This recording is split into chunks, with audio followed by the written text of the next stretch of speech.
La leyenda del oeste tiene un atractivo universal. Está basada firmemente en la historia.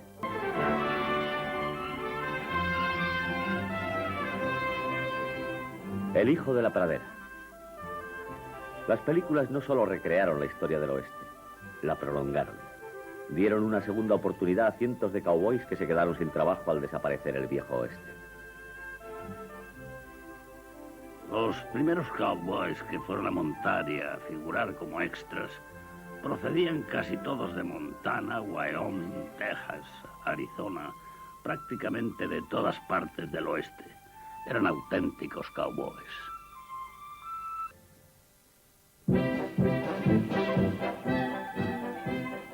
El pionero fue un héroe de novelas de 10 centavos. Un verdadero tipo del oeste. Un antiguo guía y cazador de búfalos. William Cody, Buffalo Bill. Cody tomó la historia del oeste y la transformó en un circo. Su espectáculo estaba lleno de colorido. Con ayuda de auténticos indios y auténticos cowboys, extendió la leyenda por todo el mundo. La industria cinematográfica no podía competir. Estaba establecida en el este.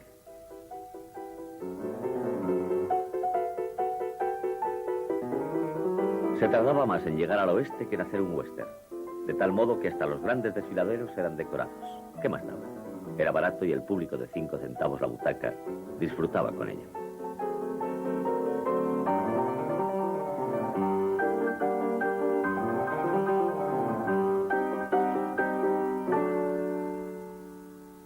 La matanza.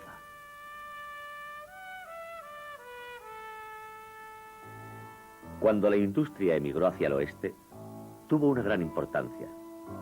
El paisaje se adecuaba a los argumentos y nuevos espectadores acudían a los cines.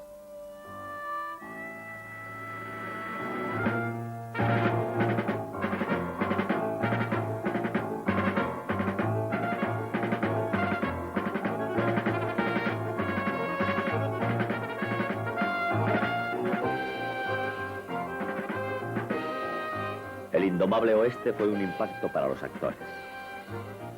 La primera mujer llevada allí por David Wark Griffith fue Blanche Sweet.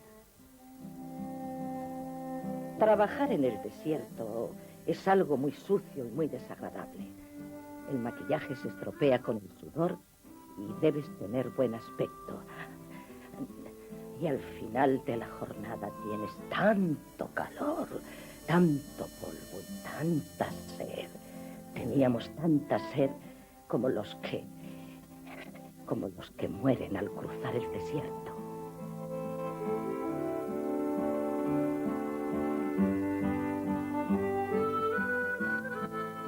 La gente seguía cruzando el desierto. A 300 kilómetros de Los Ángeles, auténticos pioneros luchaban por reclamar el Valle Imperial. California aún se estaba colonizando. Pero el viejo oeste moría.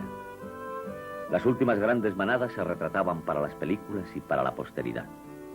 1 o 2 de los enormes ranchos dejaron espacio a las compañías cinematográficas. La gente del cine llegada del este quedó encantada al encontrar aún vigente la atmósfera y el ambiente del antiguo oeste. Los cowboys que conocieron fueron contratados en el acto para dar un color local. Uno de ellos fue Tom Mix.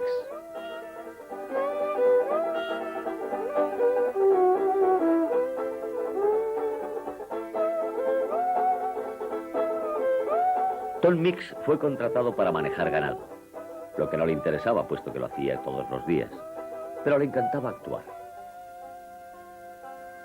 Y no solo actuó, sino que llegó a dirigir unos cuantos westerns sin pretensiones, lo más parecido a películas caseras de vaqueros.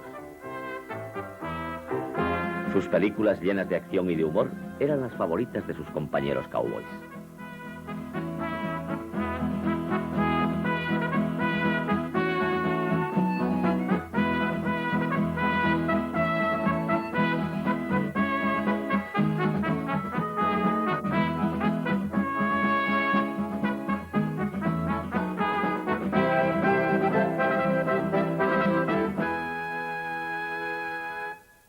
Los tiempos eran igualmente duros para los forajidos. Al Jennings, de Oklahoma, plasmó sus experiencias en una película que tenía su moraleja: el crimen no paga. En su primera cinta rodada en 1918, Jennings reconstruyó el atrevido asalto a un banco de Texas.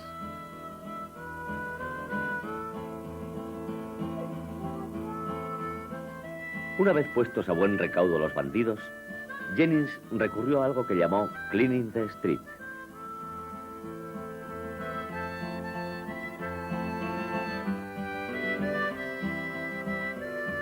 Tenía tan poco dinero para sus películas que en lugar de construir decorados tenía que rodar en auténticos pueblos del oeste. Esto es Tehachapi, California.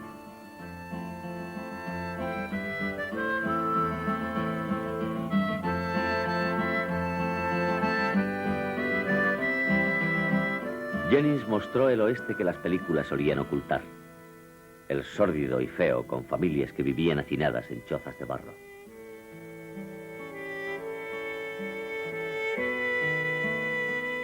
Tal vez él fuese un romántico, pero mostró la vida de los fuera de la ley tal como era. El público no respondió. Su idea de un forajido era William S. Hart, un actor de teatro de Nueva York que para la imaginación popular era la encarnación del oeste. Ya en 1916 estableció las maneras y el comportamiento que se suponen en un héroe del oeste.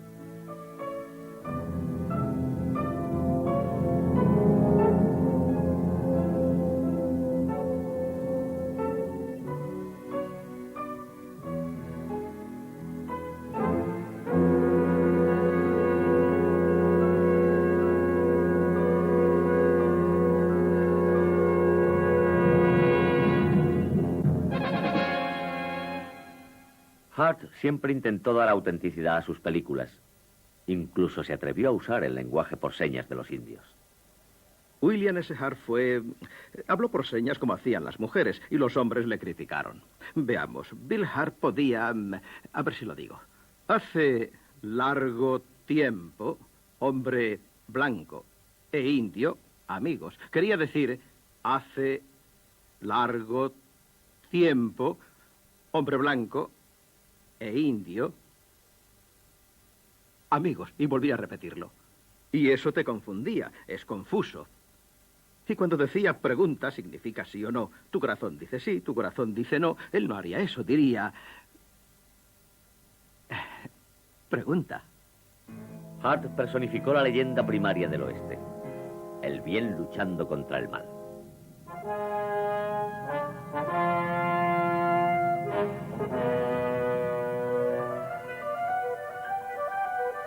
Hell's Hinges, de 1916, fue una de sus mejores películas. Tenía la grandeza de un Antiguo Testamento.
Los cowboys verdaderos adoraban a Bill Hart, pero no compartían su amor ciego por el oeste. Las condiciones eran duras, el paro enorme. Muchos de ellos fueron a Hollywood. Mi pasado como vaquero era auténtico. Nací en Idaho, en la reserva de Nez Perce. Luego nos fuimos a Salmon River y mis padres tenían un rancho con mucho ganado. Yo trabajé allí hasta los 19 años y luego me marché y vine a California. Algunos cowboys fueron directamente a los rodajes desde los corrales de Los Ángeles. $5 diarios eran tentadores cuando se cobraba eso a la semana en el rancho. Con tantísimos vaqueros en las películas, el ambiente de los exteriores no era muy distinto a la vida cotidiana en los ranchos. Los protagonistas vivían en el hotel y los cowboys en barracones. Eran muy grandes y ponían hasta más de 20 camastros. Pero teníamos una mesa donde podíamos jugar a las cartas. Y la única diferencia era que no había el olor de las mantas sudadas y las sillas de montar que teníamos en los dormitorios de los ranchos. Y algunas veces no había tantas moscas como siempre hay en los dormitorios de los ranchos. El oeste era el oeste de verdad. Me acuerdo cuando trabajaba con Tom Mix y fuimos a Prescott, Arizona, que era la capital, creo yo. El hotel tenía una terraza. Todas las casas lo tenían. Quedaba sobre la acera. Lo hemos visto en las películas. Mi madre y yo estábamos en la terraza cuando pasaron dos cowboys.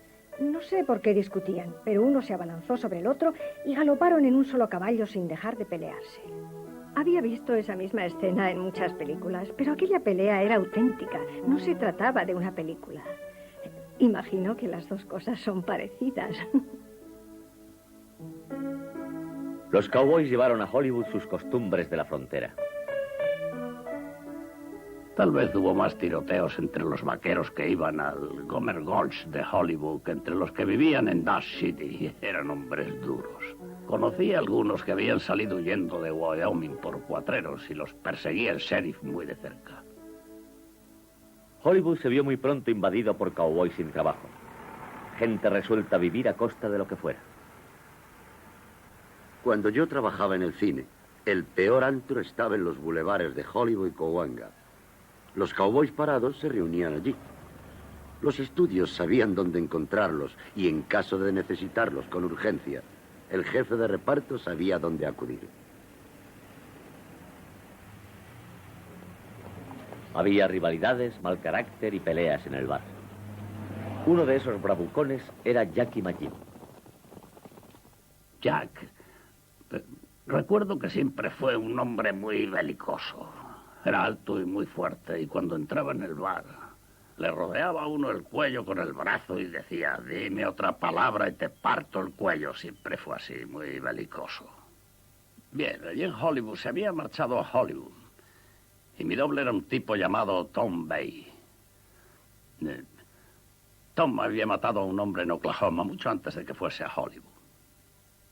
Pues cierto día en una habitación tuvo una disputa con Jim. Había 3 o 4 y todos estaban bebiendo. Jackie McGinn sacó una navaja de pronto y le dijo, te voy a rajar la barriga. Yo creo que se equivocó de hombre. Tom Bay se echó una mano al cinturón, sacó un revólver de 6 tiros y lo mató. Ese fue el final de Jackie McGinn. Otro famoso camorrista fue Art Ackord, campeón de jinetes de rodeo. Uno de los más estrambóticos y pintorescos cowboys.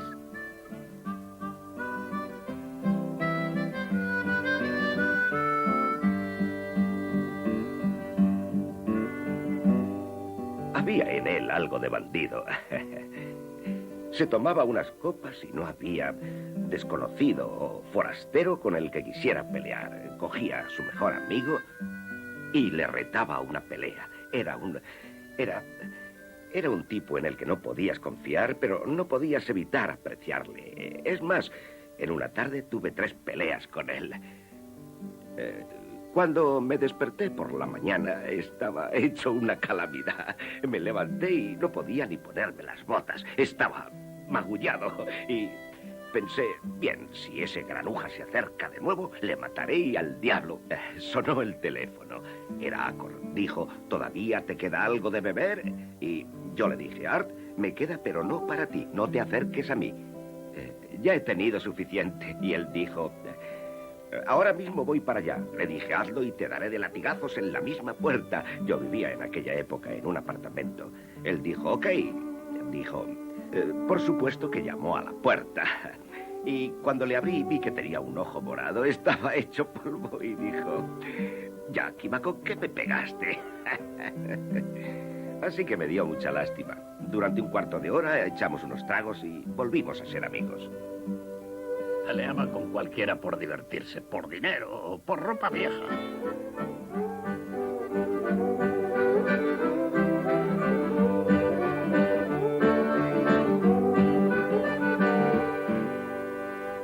Tom Mix fundió la fiereza y el encanto de la leyenda del cowboy con su propia extravagancia.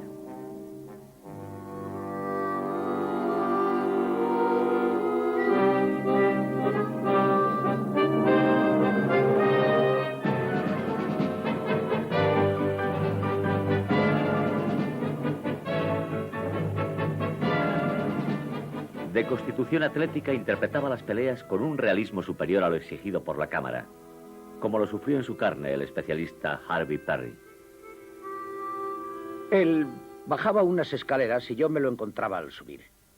Tenía que darme una patada y un puñetazo. Me dio la patada, con sus botas de tacón alto, en el pecho. Y yo me caí al suelo, me levanté y me golpeó. Siempre llevaba guantes, recuerden, guantes blancos, pero dentro de los guantes tenía las manos vendadas. Le gustaba ser duro, así que me sacudió y yo me caí de nuevo. Y dijo, perdona, se me escapó. Repetimos la escena e hizo lo mismo. Yo me levanté, le di un puñetazo y le tiré al suelo. Y le dije, perdona, Tom, se me escapó. Desde entonces nos llevamos muy bien. Tom era un tipo de lo más extravagante. Bien, en el Vernon Bar, donde se peleaban en los viejos tiempos, era el mayor bar del mundo, del tamaño de manzana y media. Y 3 o 4 veces, antes de que fuera famoso como Tom Mix, Tom montado a caballo, entró por sus puertas batientes, agachando la cabeza con su gran sombrero blanco, sacó las pistolas y dijo, Tom Mix, muchachos, estáis invitados.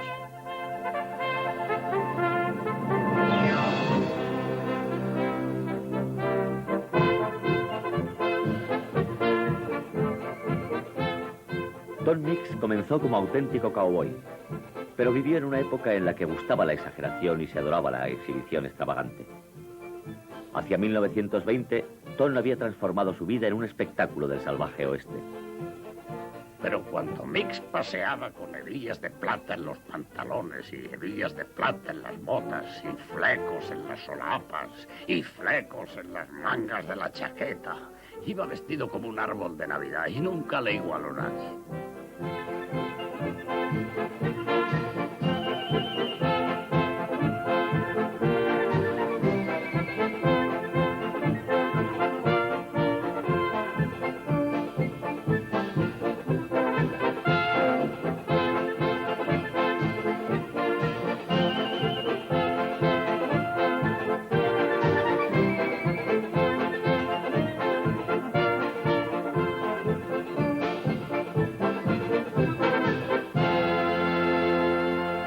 Era un embustero, pero no por hacer daño, sino siempre por divertirse.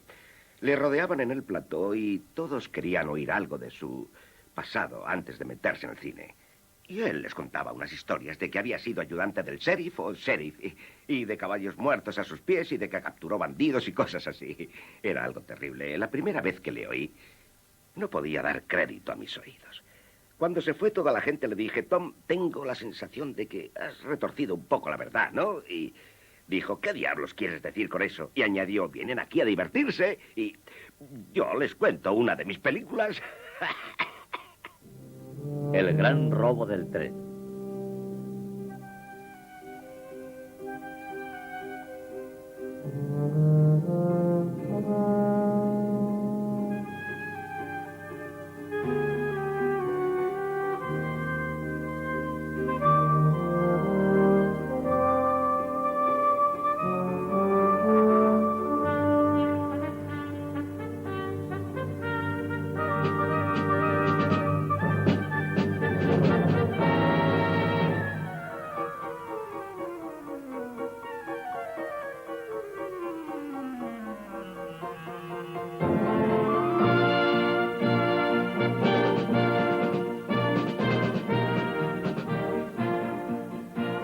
Tom Mix inspiró a legiones de cowboys cinematográficos que siguieron sus pasos, pero hubo otros modelos. Un hombre que trabajó brevemente con Mix en 1926 fue John Wayne. Cuando yo era niño, había dos conocidísimos tipos de cowboy. Uno era Tom Mix, el extravagante, que vestía ropas de rodeo. Pero Harry Carey, con su sombrero y su par de botas, importaba muy poco lo que vestía entre medias. Y tenía un estilo de actuar que se ha convertido en un modelo de nuestro oficio. Como William S. Hart, Harry Carey era uno de los pocos cowboys actores sin experiencia de rancho. No era un típico cowboy en el sentido estricto de la palabra. Era un romántico. Estaba enamorado románticamente del oeste. Enamorado del oeste y del auténtico espíritu pionero. Por eso tenía un rancho y cuanto lo rodea. Le fascinaba ser cowboy, aun siendo neoyorquino. Éramos muy del oeste. Oh, muchacho, éramos del oeste. Carey ayudó a un joven ayudante llamado John Ford a convertirse en director. Ford era otro enamorado del oeste. Juntos hicieron varios westerns cuidados y románticos. Nos fuimos todos a New Hall y vivimos en una casa de 3 habitaciones. Dormíamos sobre la alfalfa en sacos de dormir. A Harry le encantaban los perros. Si veía uno abandonado por la carretera, lo metía en el coche y se lo llevaba a casa con él. Teníamos 8 o 9 perros que encerrábamos en el garaje de la casa de noche. Y para sacar a Ford del saco de dormir por las mañanas, Harry era madrugador. Lo que hacía era soltar a los perros que iban a lamerle la cara y así le despertaban.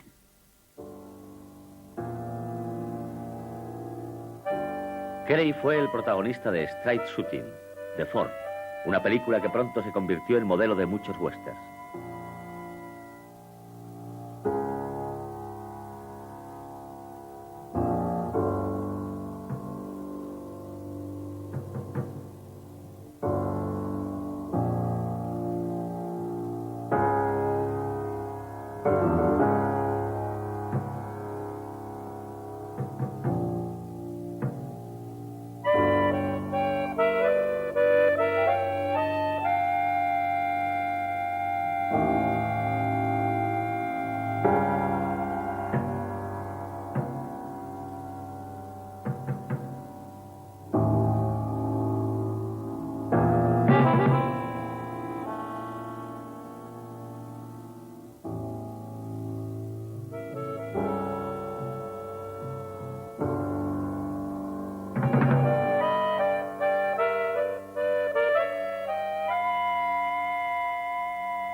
Intentaban ser naturales. Naturalidad. No hay forma de ser natural en la pantalla sin perder ritmo. Hay que dejar correr las cosas y procurar expresar tu personalidad. Y esto es lo que hacía Harry.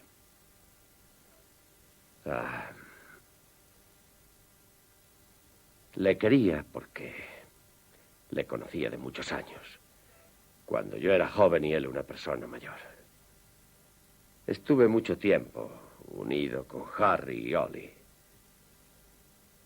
Y cuando Harry murió, allí estuve yo. Los conocía y los quería a los dos. En Centauros del Desierto de John Ford, rodada en 1956, en la que aparecía Olive Carey, John Wayne le rindió su propio tributo. Al final de la película, cuando yo llevaba a Natalie Wood, que era una niña entonces, y la devolvía a sus padres, Jack montó la escena con un portal oscuro. Yo estaba fuera, ellos entraban, pasaban junto a la cámara, daban un rodeo y había una escena enternecedora cuando yo entregaba a la pequeña. Harry había muerto poco antes. Yo quería a Ollie. Fue emocionante cuando cruzaron la puerta en la oscuridad, salieron de campo y yo me quedé en la puerta. El viento soplaba.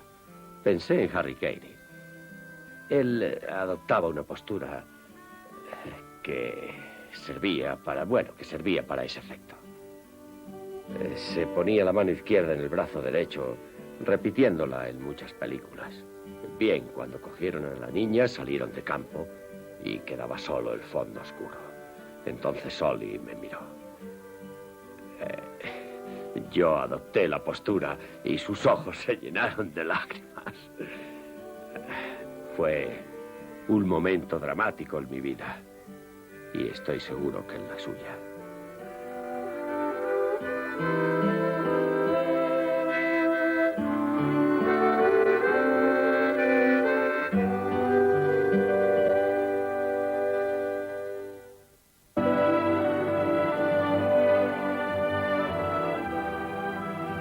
La Caravana de Oregón, rodada en 1923, fue un acontecimiento que transformó el western.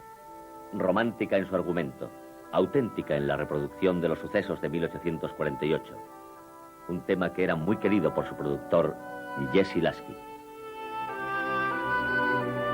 Bueno, él quiso hacer La Caravana de Oregón porque recordaba las historias que le había contado su abuelo, que llegó a California en 1848.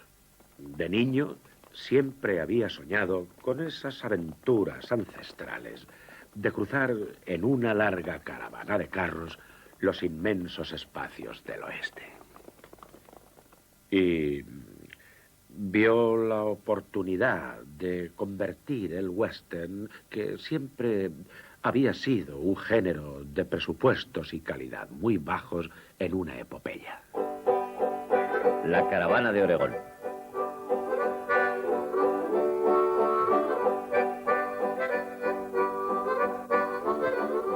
El operador jefe de la película fue Carl Brown.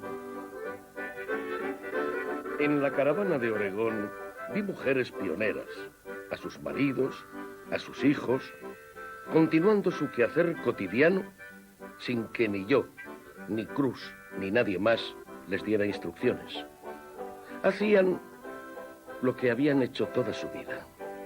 Se sentían como en casa con una jarra de café en el fuego y una tabla de la trasera del carro para amasar galletas, cogiendo harina de un barril o de un saco, sabiendo lo que había que hacer y cómo hacerlo para llevar una normal y saludable vida de familia en la pradera salvaje.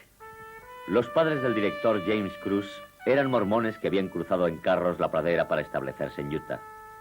Y fue en Utah donde Cruz rodó la película.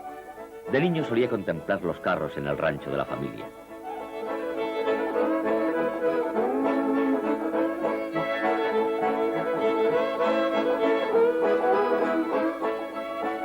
Todos los que trabajaron en la película revivieron el pasado cuando las carretas se reunían. La primera escena que rodaron fue la caravana de carros poniéndose en marcha hacia el oeste.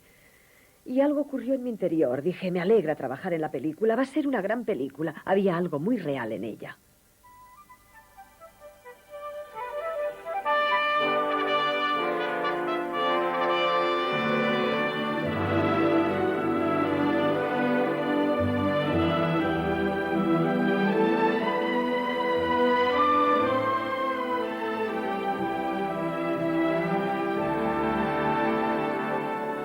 Se había anunciado por todas partes en el oeste que todo el que tuviera una carreta Conestoga recibiría, me parece, $2 diarios y el forraje y el pienso necesarios y que trabajarían en la película. Y esas carretas entoldadas eran su herencia y aún continuaban utilizándose en granjas y ranchos. El mayor peligro para los primeros colonos lo constituían los indios, ya que este era su territorio. El coronel Tim McCoy fue una reconocida autoridad. Hablaron conmigo y me dijeron que les interesaría reunir unos 500 indios de las tribus de las praderas para hacer la caravana de Oregón. Así que, de alguna manera, me ocupé de todo y llegué al rodaje con los trenes cargados de indios, mujeres indias, niños, perros, caballos, tiendas y todo lo demás. Allí estaban, y nadie podía hablar con ellos excepto yo. De modo que casi fui el director técnico de la caravana de Oregón.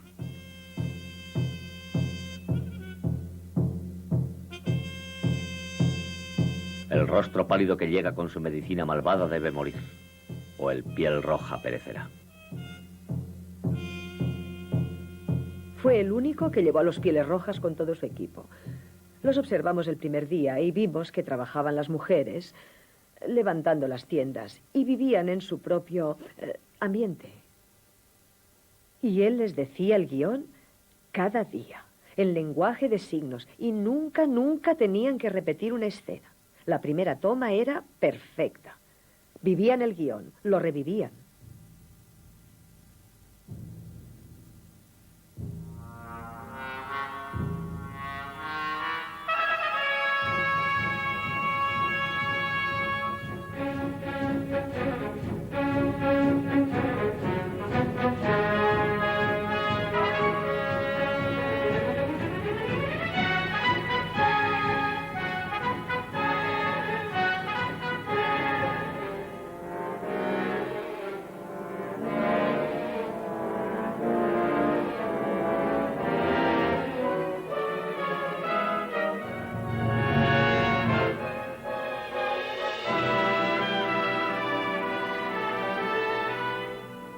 Recuerdo que una mujer, cuando los indios nos atacaban, sugirió que pusiéramos a su hijo en un barril de agua vacío, en un costado.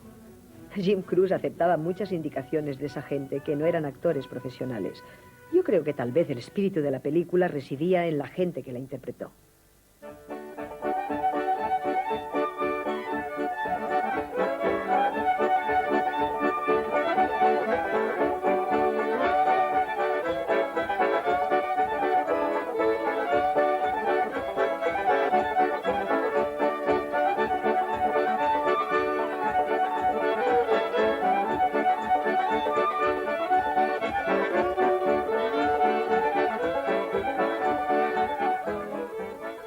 Lo complicado de la producción causaba retraso tras retraso. El estudio llamó al orden al equipo. James Cruise advirtió a los extras que tal vez no cobrarían, pero todos estuvieron de acuerdo en continuar el tiempo que fuera necesario.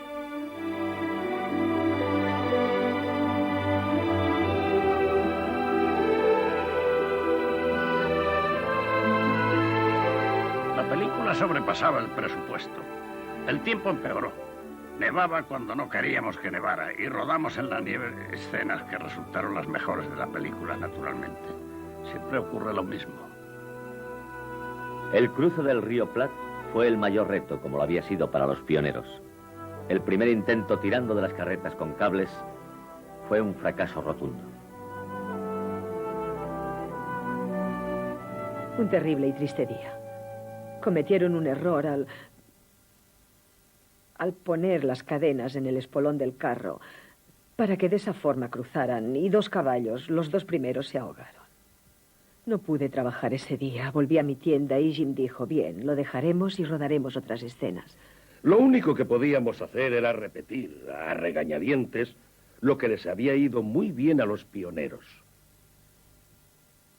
Así que cogimos las carretas, sujetamos los barriles a los costados para que hicieran de flotadores, reunimos a los bueyes poniéndolos en buena posición e indicándoles con amabilidad y firmeza, por medio de disparos y latigazos, que sería una buena idea continuar adelante.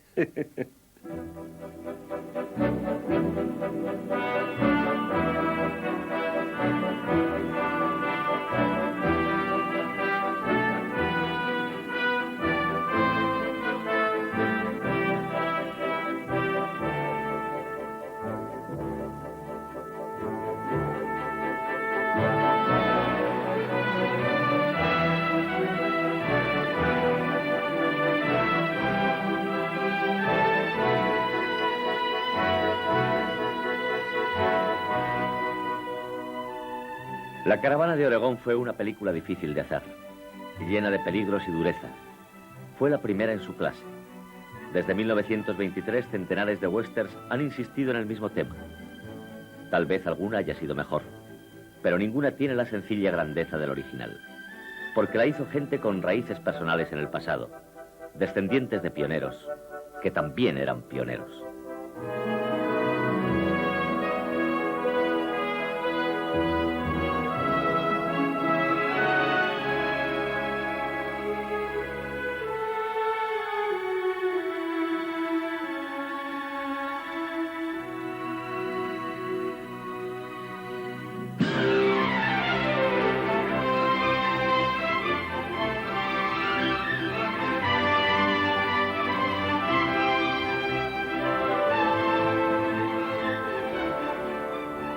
Su éxito inspiró muchas epopeyas del oeste.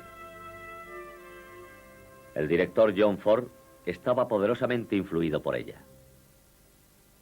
El día de Año Nuevo de 1924 comenzó El Caballo de Hierro, basada en la siguiente oleada de pioneros que construyeron el ferrocarril transcontinental.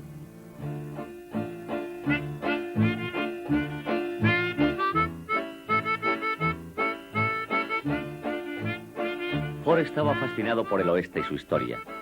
La recreó con cuidada exactitud. Disfrutaba con las duras condiciones. Pero para los extras enviados desde Hollywood sin saber cuál iba a ser su destino, la cuestión era muy distinta. El jefe de atrezo Lefty Hunt nos cuenta: se trataba de la película más ambiciosa realizada nunca fuera de Hollywood. Hasta entonces no se había intentado semejante traslado porque la industria del cine estaba en su infancia. No había nada, ni una sola pauta para seguir. Contrataron el tren de un circo, metieron en él a 200 personas y fuimos todos a realizar una película. En Nevada era invierno. No había calefacción en el tren circense. La temperatura descendió a bajo cero. Para combatir el frío, todos permanecían vestidos. Los vehículos estaban infestados de pulgas. La gente se fue a vivir a los decorados. La reconstrucción lentamente se convirtió en realidad. La mayor parte de la película se rodó de forma imprevista. Se discutió, pero había varios guionistas y Ford tenía su concepción de cómo debía realizarse. Y no creo que hubiera más de 3 o 4 guiones en todo el equipo.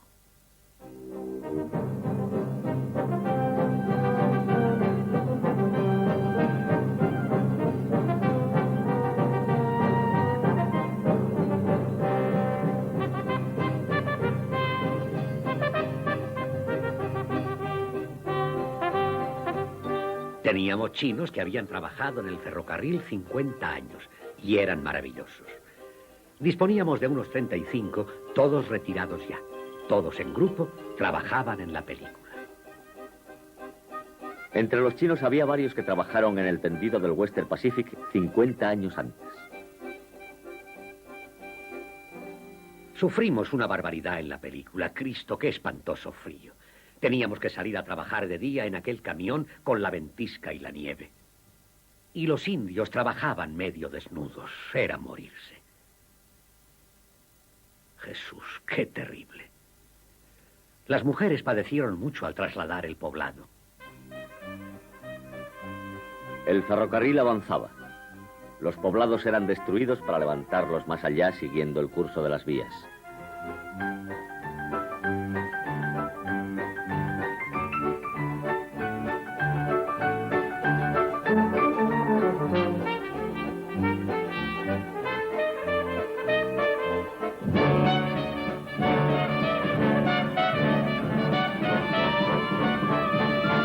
Y no quedó ni siquiera un perro.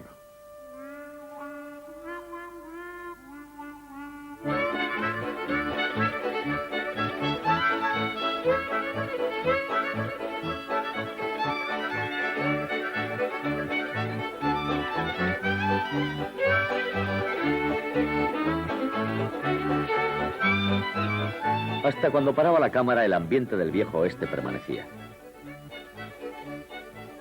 Había un contrabandista de bebidas alcohólicas que vendía el peor whisky del mundo.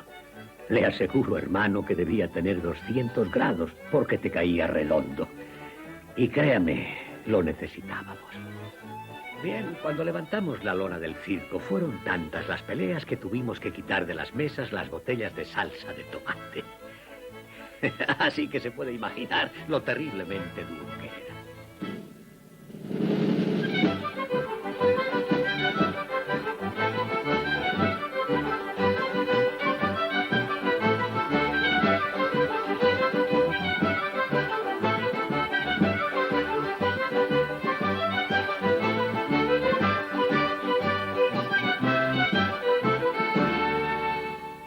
Teníamos media docena de perros que nos seguían. Uno de ellos se paseaba por el cementerio al final, cuando el tren se iba del pueblo. Un perro blanco, al que llamábamos primer plano y que sacamos en muchísimas escenas.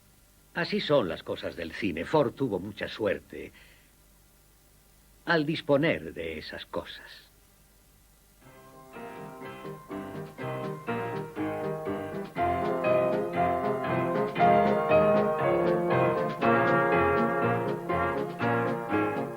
En 1869 el sudor y la sangre fueron vengados. Un camino de hierro unía el este con el oeste.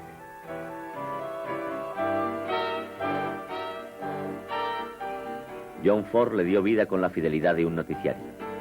Su reconstrucción fue para él la recompensa de tantas amarguras.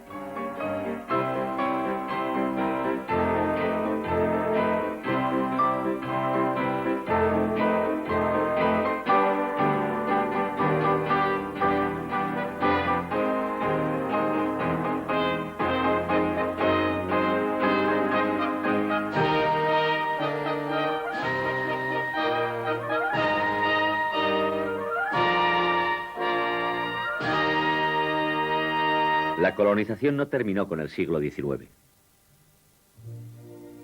Flor del desierto.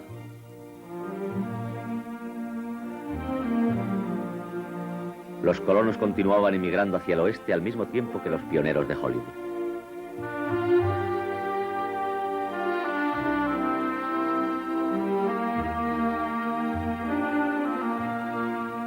Fue significativo que el último western épico mudo, Flor del desierto, recrease una de las últimas epopeyas de los pioneros, la reclamación del Valle Imperial en el sur de California.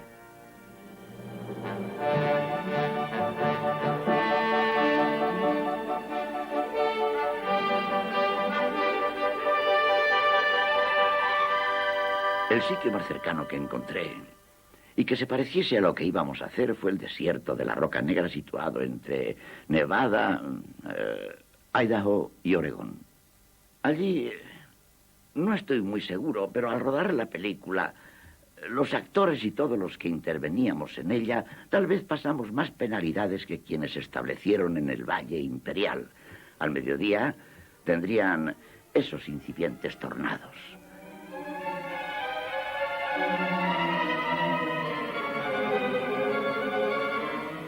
Y esos pequeños huracanes formados por las diferencias atmosféricas comenzaban en el desierto y llegaban como tormentas de arena. Un día quedó literalmente barrido el lugar de rodaje y el Hotel Barbara Worth que habíamos construido. Sus restos se esparcieron en 500 metros a la redonda por el desierto.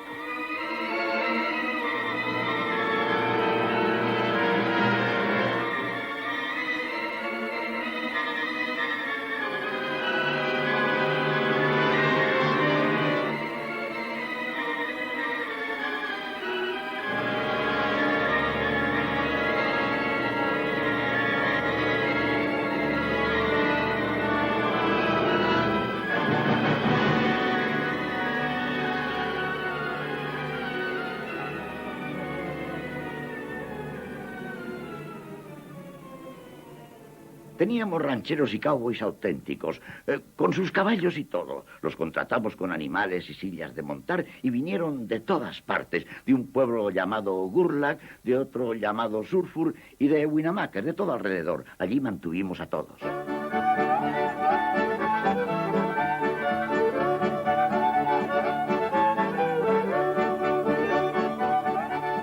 La Western Pacific nos puso unas vías para transportar nuestros vehículos, ya que el agua que bebíamos y la que bebían los caballos provenía del río Feather, que distaba 100 o 150 kilómetros, y construimos este pueblo.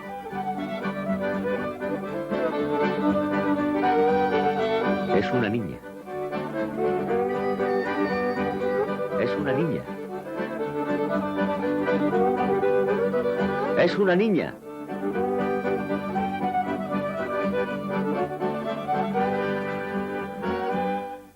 Muchos piensan que las localizaciones no son importantes. Para mí tienen tanta importancia como el reparto, los trajes. Son parte del reparto, del vestuario, de la producción. Muchas personas hacen poco caso de ello. Lo hacían entonces, pero yo siempre presto atención como si se tratase de los ingredientes más importantes de una película.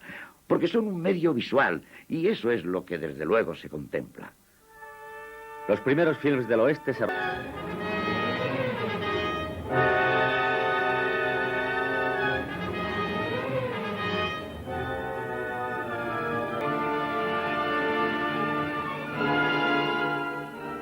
La enorme catástrofe barrió pueblos en el desierto y creó un...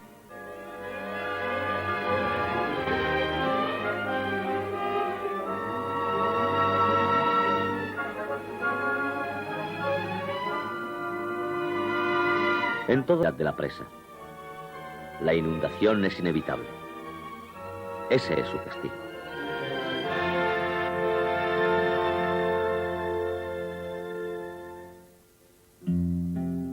El sonoro terminó con la carrera de muchos cowboys auténticos. Se abandonaron las películas de exteriores durante un tiempo. El viejo oeste se desvaneció en la historia como los hombres que lo recordaron.